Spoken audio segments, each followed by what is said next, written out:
ప్రజాస్వామిక తెలంగాణ స్వాతంత్ర గద్దరన్న 76వ జయంతి సందర్భంగా ప్రజాయుద్ధ నౌక ప్రజాస్వామిక తెలంగాణ స్వాతంత్రుడు సామాజిక తెలంగాణను కలలుగన్న మహానుభావుడు గద్దరన్నకు ఈ సభ నివాళులర్పిస్తుంది.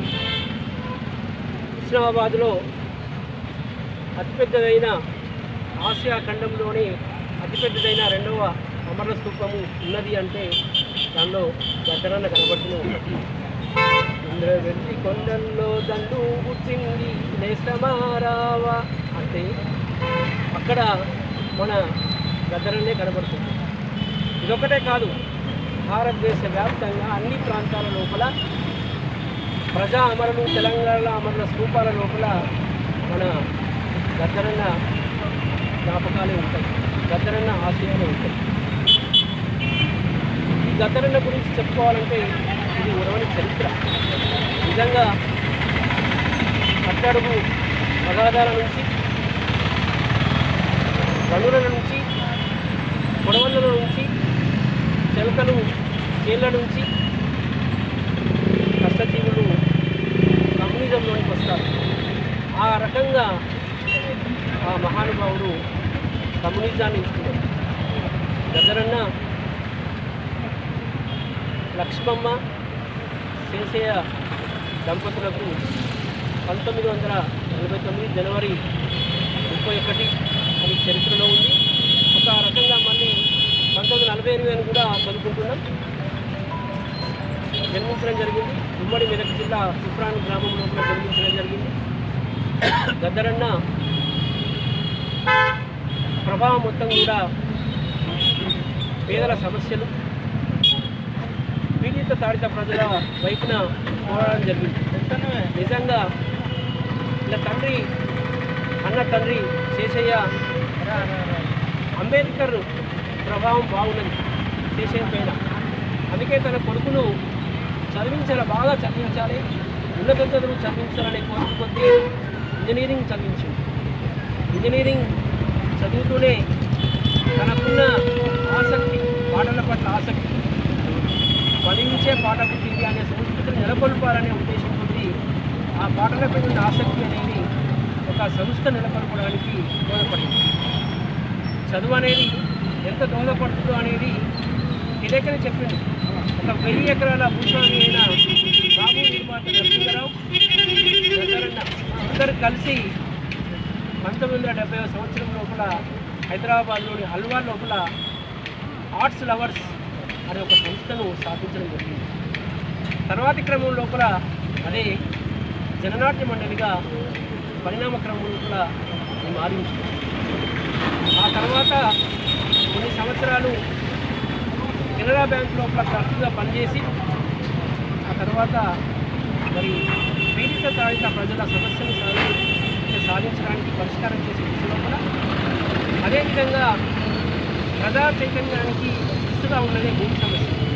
ఈ భూమి సమస్యను పరిష్కరించే క్రమం లోపల ఒక సంవత్సరం కూడా పీపుల్స్ వార్ పార్టీలో జరగడం జరిగింది. ఒక సాంస్కృతిక సేనానిగా జరగడం జరిగింది. నిజంగా గద్దరన్న ఒక సామాజిక విప్లవకారే కాదు, ఒక సాంస్కృతిక ఇంజనీర్ కూడా.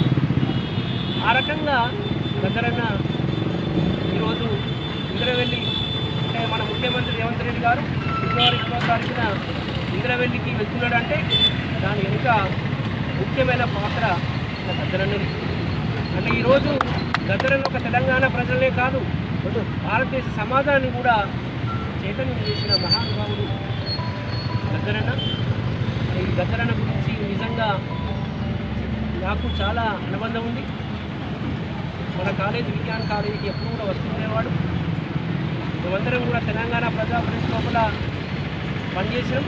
అన్న తెలంగాణ ప్రజా పరిషత్ వ్యవస్థాపక అధ్యక్షుడిగా ఉన్నప్పుడు నేను ఒక రాష్ట్ర కమిటీ సభ్యుడిగా ఉన్నాను. అదేవిధంగా వరంగల్ డిక్లరేషన్ 1997 సంవత్సరం లోపల వరంగల్ లోపల సాయిబాబా ఇప్పుడు జైల్లో ఉన్నాడు. అదేవిధంగా వరవరావు, అదేవిధంగా గద్దరన్న సభ పెడితే లక్షలాది మంది ప్రజలు ఆ సభకు హాజరైంది. ఆ వరంగల్ డిక్లరేషన్ వేదికగా తెలంగాణ కావాలని విన్నవించి తెలంగాణ జనసభను నెలకొల్పడం జరిగింది. ఆ తెలంగాణ జనసభ లోపల అప్పుడు జిల్లా కమిటీ సభ్యులుగా నేను, మండల అధ్యక్షుడిగా గారు, ఇంకా చాలామంది మిత్రులు అందరూ కూడా రామచంద్రం తర్వాత మల్లారెడ్డి ఇంకా చాలామంది మిత్రులు కూడా పనిచేయడం జరిగింది. విధంగా ఆ వరంగల్ డిక్లరేషనే ఈరోజు కాంగ్రెస్ పార్టీ కూడా అదే పేరు మీద వరంగల్ డిక్లరేషన్ తీసుకొచ్చింది. ఆ క్రమం లోపలనే ఇలా కాంగ్రెస్ పార్టీ నిజంగా ఈ ప్రజాయుద్ధ అమరులను తెలంగాణ అమరులను ఆ బాటలో నడవడం ద్వారానే ఈరోజు కాంగ్రెస్ పార్టీ అధికారంలోకి వచ్చింది. నిజంగా కాంగ్రెస్ పార్టీ అధికారంలోకి వచ్చిన తర్వాత అక్కడ ఇంద్రవెల్లి అమర స్తూపాన్ని అదేవిధంగా గద్దరన్న జయంతిని అధికారికంగా నిర్వహించడం అంటే నిజంగా అది కాంగ్రెస్ పార్టీని ఒక రకంగా ప్రజల వైపు ఉన్నదని మనం చెప్పుకోవచ్చు. ఆ రకంగా నిజంగా ప్రజల యొక్క సమస్యలను గద్దరన్న ఆశయాలను పరిష్కరించే దిశలో కూడా ఈ కాంగ్రెస్ పార్టీ ప్రభుత్వం ఉంటుందని, అదేవిధంగా ఏ రకంగానైతే ఇంద్రవెల్లి స్తూపాన్ని అప్పటి ఎన్టీఆర్ ప్రభుత్వం కూలగొట్టినా కానీ ఎన్టీఆర్ ప్రభుత్వం తిరిగి స్తూపాన్ని నిర్మించిందో అదేవిధంగా మన ఉస్మానాబాద్ అమర స్తూపాన్ని కూడా నిర్మించి శుద్ధివరంగా చేస్తారని ఆశిస్తూ అప్పుడే గద్దరన్నకు నిజమైన వివరాలు ఉంటుందని కోరుకుంటూ నాయకులకు, ప్రజా సంఘాల నాయకులకు, ఎలక్ట్రానిక్ మీడియా, ప్రింట్ మీడియా గద్దరన్న గుమ్మడి విఠలరావు గారి పుట్టినరోజు 70 సంవత్సరాలు కంప్లీట్ అయ్యి 76వ సంవత్సరం అడుగుతూ ఉన్నాడు. ఆయన సహజంగా పెద్ద రచయిత, గాయకుడు. సామాజిక పరిస్థితుల మీద, సామాజిక రుగ్మతుల మీద, సామాజిక కష్టజీవుల మీద ఆయన జీవితకాలం అంతా పాటలు రాసి పాటలు పాడి చైతన్యం చేసిండు. ఆయన కనిపిస్తే కాల్చేత దాకపోయింది. తర్వాత ఆయన వాళ్ళ అంబేద్కర్ బాటలోకి వచ్చిండు. వాళ్ళ తల్లిదండ్రులు అంబేద్కర్ గారికి బాగా పరిచయం.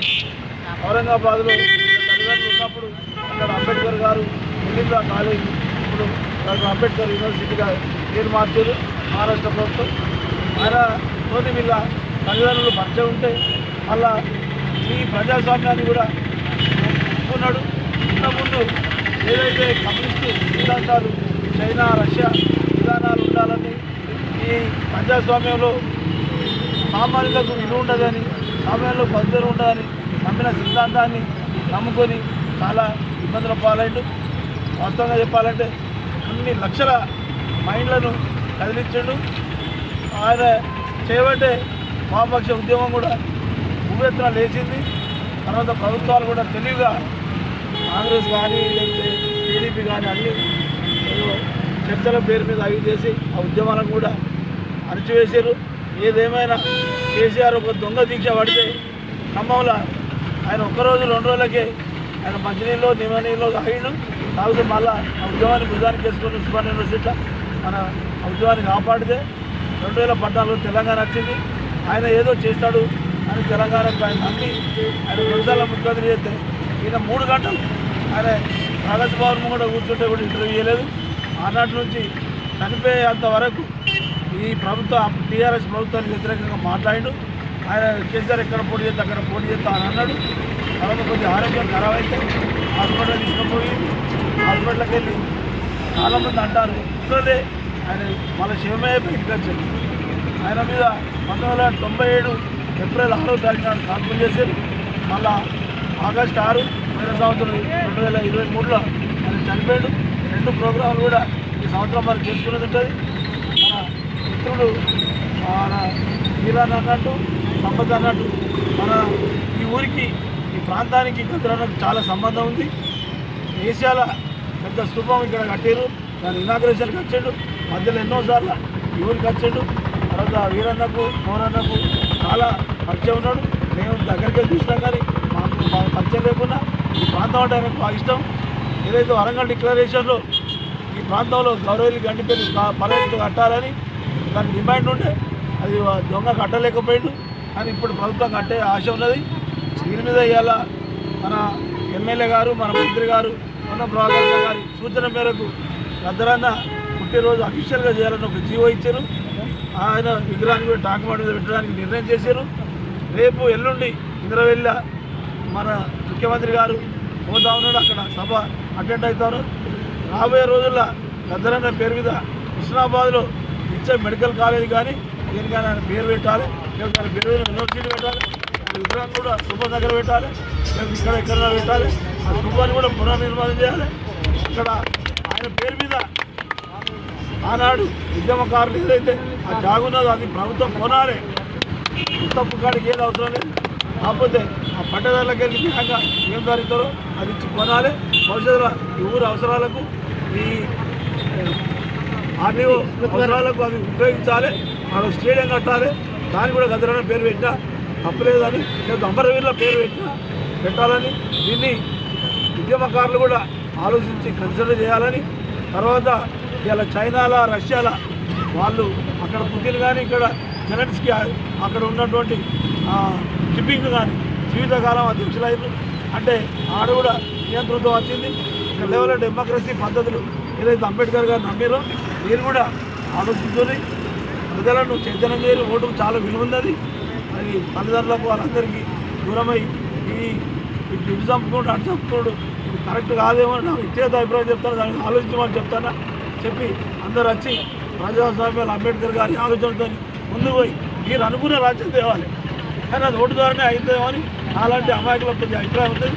దాన్ని కూడా ఆలోచించమని తెలియజేస్తూ మన పుట్టినరోజు సందర్భంగా మీ అందరికీ శుభాకాంక్షలు తెలియజేస్తూ మరి ఇంకా 2 ప్రోగ్రాం ఏప్రిల్ ఆగస్టు అంబేద్కర్ ఇక్కడ కాకుండా గద్దరన్న ప్రోగ్రాం సూపర్ దగ్గర జరుపుదామని, దానికి కూడా మన మంత్రి గారిని కూడా ఇద్దామని, దానికి మన